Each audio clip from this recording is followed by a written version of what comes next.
Alrighty, it looks like I am live, so it is time for Big Karnak. A little bit of history between this game and me. This is actually the very first game I ever learned to 1cc, so it has a lot of sentimental value. Yeah, here we go. This is a Spanish game. It is essentially like a cross between... I'll let the lore play out first. Okay, lore over. This game it's a Spanish game made by Galco, and it's essentially like a cross between Rastan, Ghouls and Ghosts, and the old Amiga game Shadow of the Beast, set in like an ancient Egyptian time period. Yes, this is old Big Karnak wielding his two-handed sword that they certainly had in ancient Egypt, beating up skeletons and mummies, trying to save his wife. And yes, these are sound effects stolen from many other games. The swords that the enemies drop are they're actually spare weapons, because in this game, if you die, you actually lose your weapon. And old Big Karnak is stuck trying to fight off the forces of the undead with his bare hands, which does not end well for anyone. Yes, we're strolling through the desert, beating up purple mummies. Skeletons with literal skullets.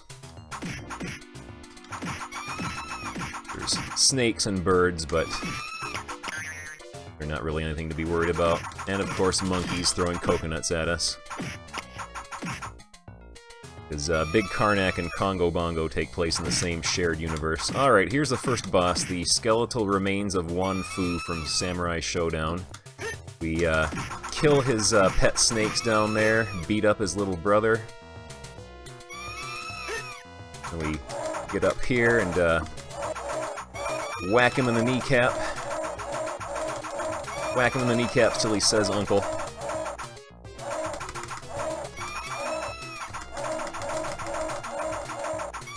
And down he goes. We steal his precious dumbbell.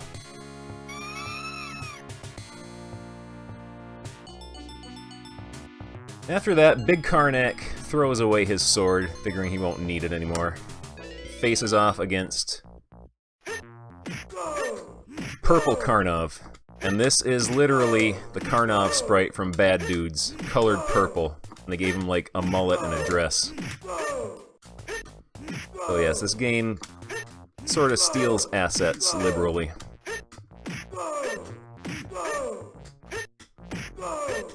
Yes, we just repeatedly kick him in the head. And down he goes. A little teabag. We activate the secret entrance into the pyramid.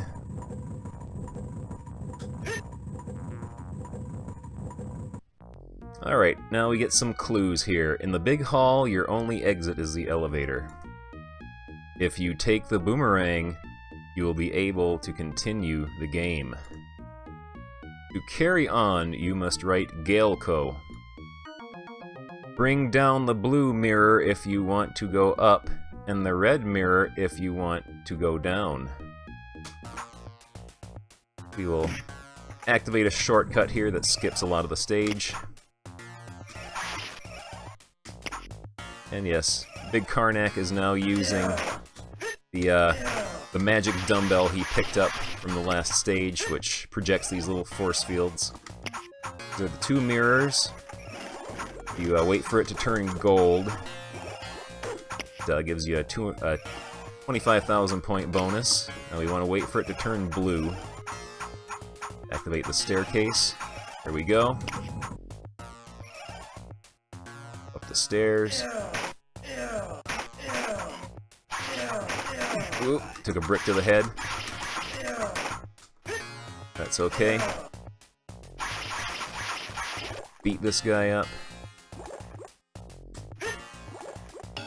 Some extra time there. Don't fall in the pit. Watch out for the dwarves. Be careful jumping over these guys because their hitboxes are a little sketchy. Alright. We're at Phase 2, Zone 2, where we fight the rope lizard. Go back up to the top when we hear the noise so we can avoid the falling bricks.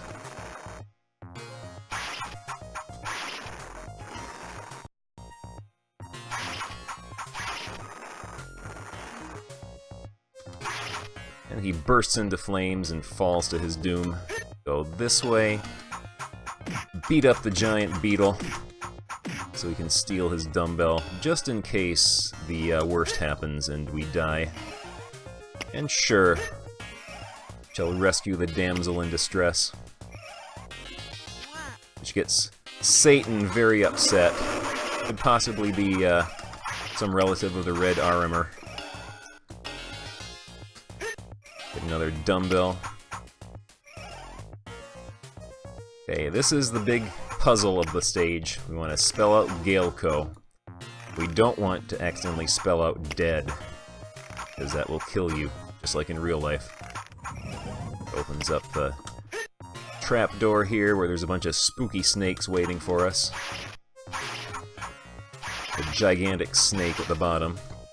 We kill these snakes first, so we're safe on the rope.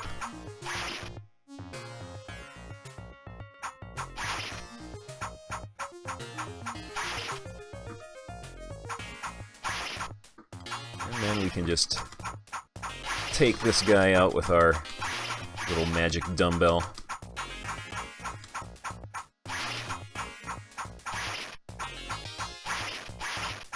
There we go. He belches loudly as he explodes. Now we go down the stairs here. Kill the dwarf, go forward enough to spawn the next dwarf. This guy's coming out. We go forward some more to spawn the eyeballs. The Amiga eyeballs, because every Amiga game worth playing has giant bouncing eyeballs in it. Now we join the mummy dance party down here. They are enjoying some hot jams. We just clear these guys out. Fortunately, they do not respawn, so we can just empty out this entire area, ruin their little party they got going on. And here is the boss. It is the Yeti from WCW circa 1995. Just hit him with our attack, wait for him to shoot his fire, and jump up, jump down, and we just repeat.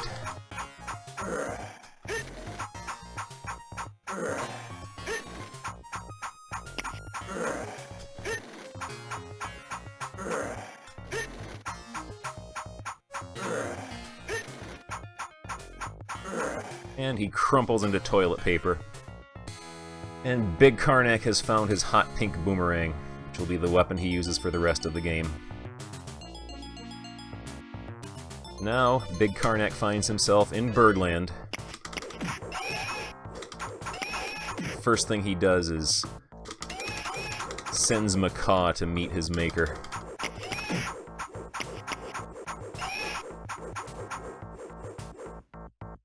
Control where Macaw spawns from by standing in certain spots on the little platform here. Macaw has passed away. We clear out the dogs, board the ship, watch out for the lizard men, kill the rats. Okay, now there are these little dwarves who live inside the sails who throw knives at you. Those knives will kill you in one hit. You gotta be very careful about that. Now we fight Donkey Kong.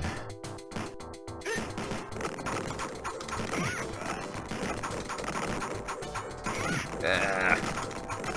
There we go.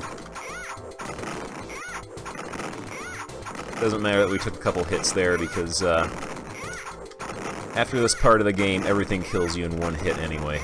So that is no big deal.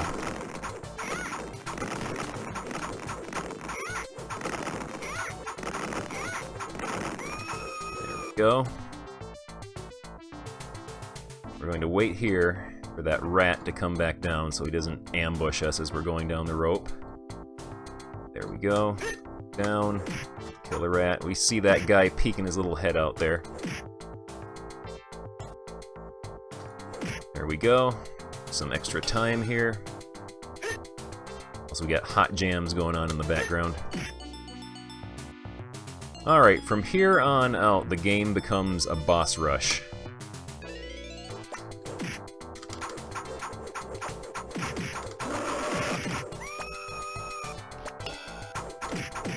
got the plant boss up first. What you do is hit him in the mouth and smash the column behind him. You gotta kill the little baby plants. He spawns around your feet.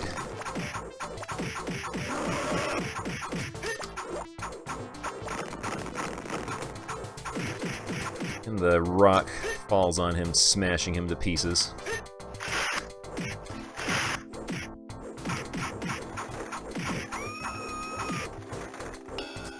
Alright.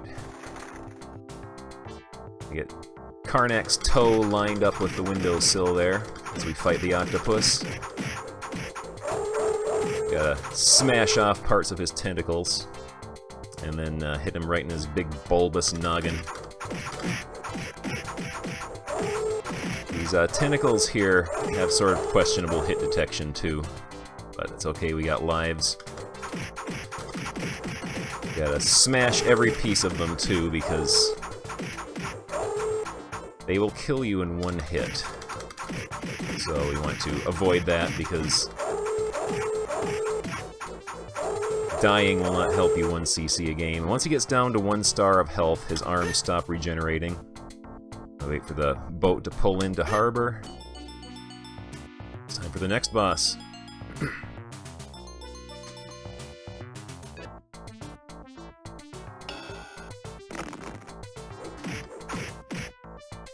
Alright, we keep that one sheep head alive. And he won't spawn anymore. Wait for it to get out of the way. We can go over here. Just whack him right in the eyeball.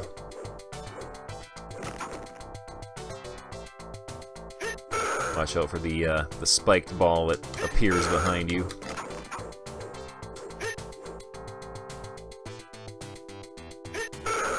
Some hot jams, though.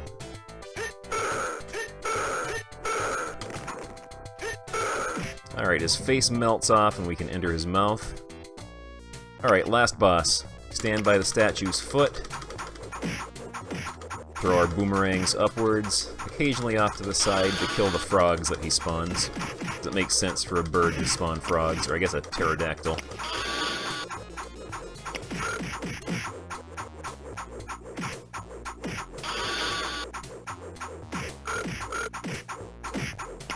This is a fairly safe spot here.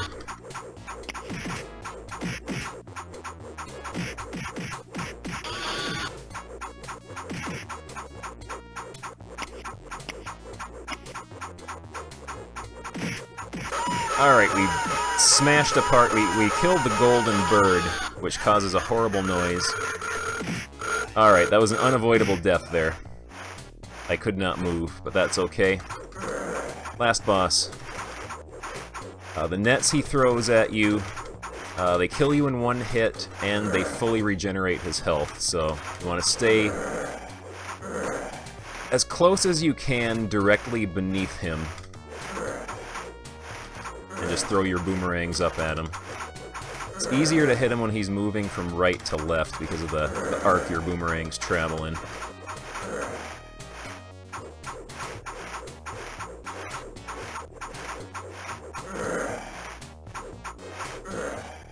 And down he goes. Turns into a horrible flaming skeleton. And Big Karnak's wife will just sit there screaming infinitely until you get close enough to rescue her. We'll just let her wait a little bit. Alright. And Big Karnak has saved the day. His statues look on approvingly. And we get the ending. Ending gives us a cast of characters. Every enemy in the game has a name and a character portrait. The mummy, the monkey with his very prominent nipples, skeleton with a literal skullet, the cobra which also has nipples for some reason.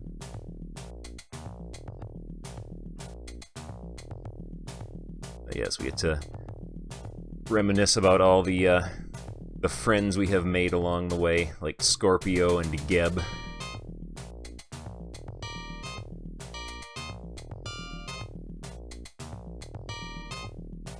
There's not Karnak, the Egyptian, not Egyptian, Egyptian. There's a dwarf holding a piece of cheese and pointing at us accusingly.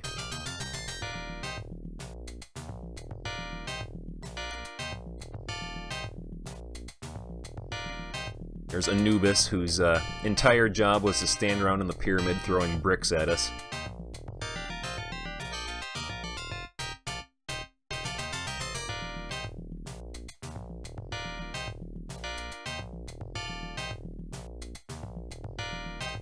Enemies in the Nilo, not the Nile River, the Nilo, like Fennec.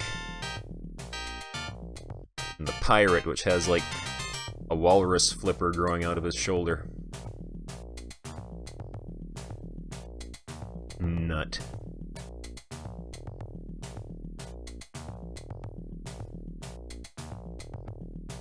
And yes, we defeated ISIS.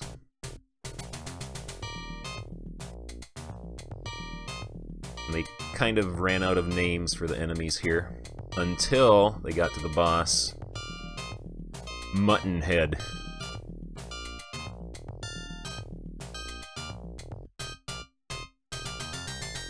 Got Osiris and his brother, Osiris. That was our cast of characters. The end. Get to put in our name. The Hall of Fame, Big Karnak. There's old Karnak himself.